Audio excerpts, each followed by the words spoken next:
The Abandoned Carousel, A Tale of Forgotten Joy. The end of July drew near, and my world subtly began to stir. Not only had a friend, comatose in a hospital bed for 2 years, regained consciousness, but I had also completed my second major project at the job I'd taken after dropping out of university. On top of that, my younger sister, whom I hadn't seen in 5 years, had arrived in the city. There was, in short, no time to catch my breath. My 19th summer as Kokuto Mikiya began amidst such a flurry. Today was a rare holiday, yet I found myself at a work dinner at the invitation of a high school friend. When I finally came to my senses, the last train had already departed.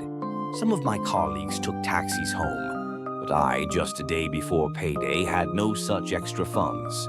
I had no choice but to walk home. Fortunately, my house was only about 2 stations away. The date, which had been July 20th just moments ago, had already flipped to the 21st. I walked alone through the deserted streets past midnight, perhaps because tomorrow was a weekday. The bustling downtown area had already fallen into slumber. There had been a heavy rain earlier tonight. Though it had stopped by midnight, its traces still lingered on the asphalt. The wet pavement made a sloshing sound underfoot. Summer was at its peak. Even tonight, the temperature exceeded 30 degrees Celsius. Just as the night's heat and the rain's humidity clung to my skin, causing irritation, I spotted a girl huddled on the street, dressed in a black school uniform. The girl was hunched over, clutching her stomach in apparent pain. The uniform, reminiscent of a nun's habit, was familiar. Its simple yet elegant design belonged to the esteemed Rayan Girls' School, known for its well-bred students. To borrow Gakuto's expression, it looked like a maid's outfit, making it popular among those with such preferences. Let me clarify that it's not because I have such preferences, but because my younger sister attends that school, which is how I knew. I heard Rayan is a boarding school for all students. For her to be here at this hour, in this place, was highly suspicious.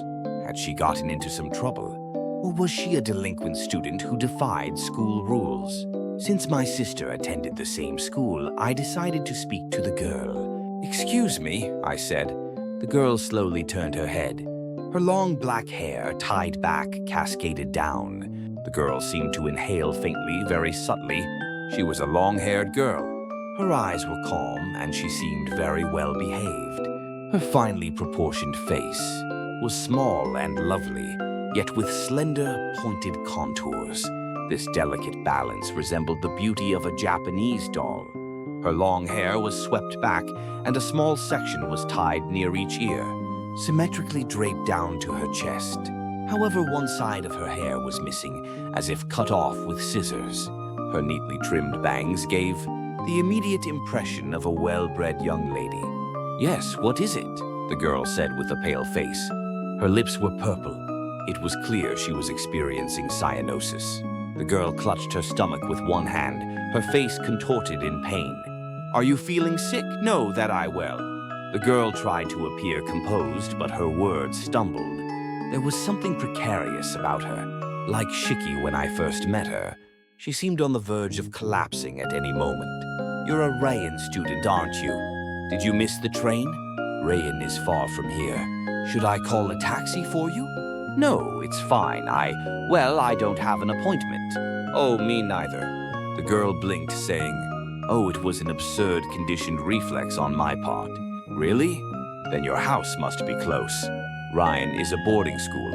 Are you allowed to go out?" "No, my house is even further." I scratched my head. "So it's like running away from home?" "Yes, I suppose so." This was troublesome. I noticed the girl was completely soaked. She hadn't used an umbrella, despite the heavy rain earlier, and water was dripping steadily from her. Ever since that incident, I disliked girls drenched in rain. Perhaps that's why I instinctively said, "How about staying at my place just for tonight? Would that be all right?" The girl, still hunched, asked with a pleading gaze. I nodded. "There's no problem since I live alone, but I can't guarantee anything. Though I have no such intention, a chance encounter might make me feel inclined. I'm a healthy adult male, so please consider that point. If you're still okay with it, let's go. It's right before payday, so I have nothing, but I do have painkillers." The girl was delighted. Her unguarded, pure smile made me happy too. I held out my hand and she slowly stood up. At that moment, I felt as if there was a red stain on the asphalt where the girl had been sitting. I began walking through the night with the unfamiliar girl. "It's a bit of a walk, so tell me if you're tired. I can carry one girl." "Yes, but my wound has healed, so it doesn't hurt." She politely declined, yet she still held one hand to her stomach. By all appearances, she seemed to be suffering from some kind of pain. I unconsciously repeated the same question as before. "Are you sick?" "No," the girl denied, then fell silent. We walked for a while. After a brief silence, the girl nodded. "Yes, very, very painful. I feel like crying. Can I cry?" When I nodded, the girl closed her eyes as if satisfied. Her expression was like that of someone dreaming. The girl hadn't told me her name, so I decided not to tell her mine either. It felt more romantic that way, somehow. Upon arriving at the apartment, the girl said she wanted to take a shower. She also wanted to dry her wet uniform, so I left her alone. I came out of the room using the cliched excuse, "I'm going to buy some cigarettes." There was no other time I felt such a good person, as when I was going to buy something I didn't even smoke. After spending about an hour, I returned to find the girl asleep, leaning against the living room sofa. I set my alarm for 7:30 and lay down on the bed. As I drifted off, the girl's uniform, which looked as if her stomach had been slashed with a knife, bothered me immensely.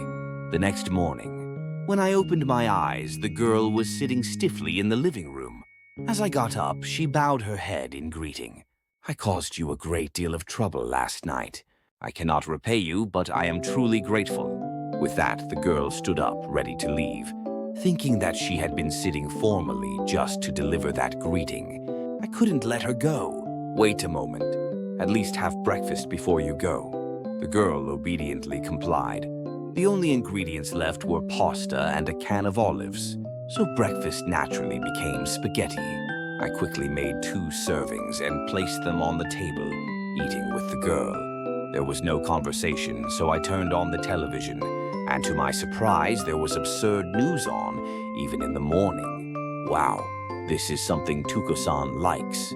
I muttered something that would have made her throw a slipper at me if she'd heard it. But the news content was that bizarre. The reporter on site spoke calmly. 4 bodies of teenagers were found in an underground bar that had been abandoned for 6 months. All 4 had their limbs twisted and severed by someone, and the scene was reportedly a bloodbath. The location was relatively close, perhaps 4 stations away from where we had the dinner last night. The phrase "twisted and severed" rather than "limbs severed" seemed inappropriate.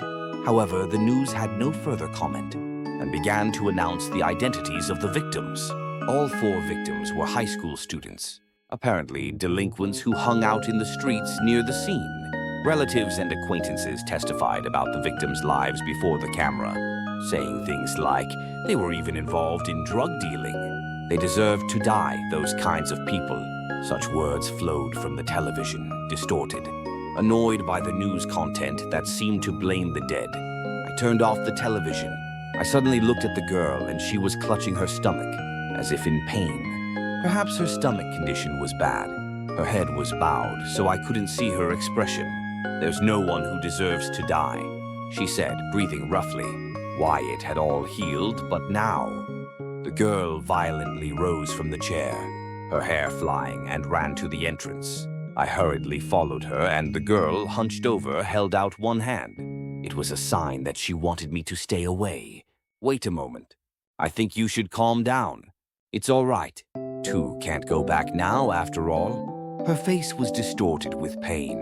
That face, enduring the pain, was so much like Shiki's. Had the girl calmed down, she bowed deeply in greeting and opened the door. "Goodbye. I don't want to meet you ever again." The girl left like that. In her doll-like, quiet face, only her eyes seemed on the verge of tears.